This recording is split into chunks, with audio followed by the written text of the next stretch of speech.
All right, Hugh Hefner. No surprise we're doing a Success from Scratch about Hugh Hefner, who died last night at the age of 91 at the Playboy Mansion in Los Angeles here locally. Well, not that locally, but obviously. I think he sold the Playboy Mansion for, I don't know, 60, 70, 80 million dollars. $100 million. Jeez.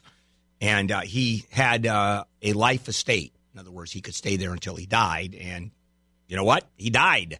So the person that buys it now owns it. A couple hours now can move in, now can do what he or she wants. In any case, back we go to how he started. And remember, he came out of this very strict Methodist family and became a writer. That was his love.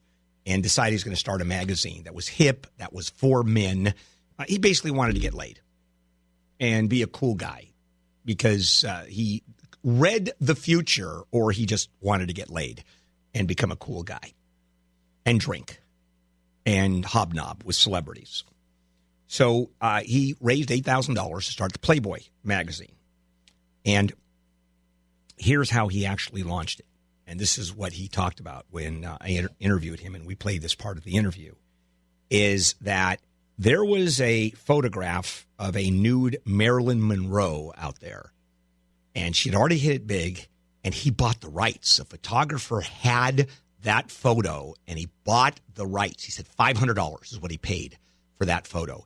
And then he said, technically speaking, then with this whole technical thing that you need 3-color separation to produce it. It's technically very wonky, but it normally would cost thousands of dollars to produce the technology that was needed to print on a cover a glossy photo.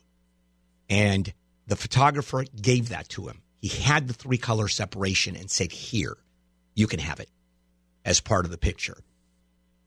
And he printed Marilyn Monroe nude on the cover. Now, she's pretty nude. Now, all her privates are covered up, but still, she's pretty impressive. And that was the centerfold of the magazine. It sold more than 50,000 copies, and Playboy exploded, just exploded. And at one point, it reached a circulation of 7 million. It was making money, an astounding amount of money. So what he did is, of course, open the Playboy clubs, and this became a huge franchise. Today, it's $1 billion because they're into cable and they're into licensing the Playboy Bunny logo. But he did a bunch of TV shows early on, reality shows, Playboy's Penthouse.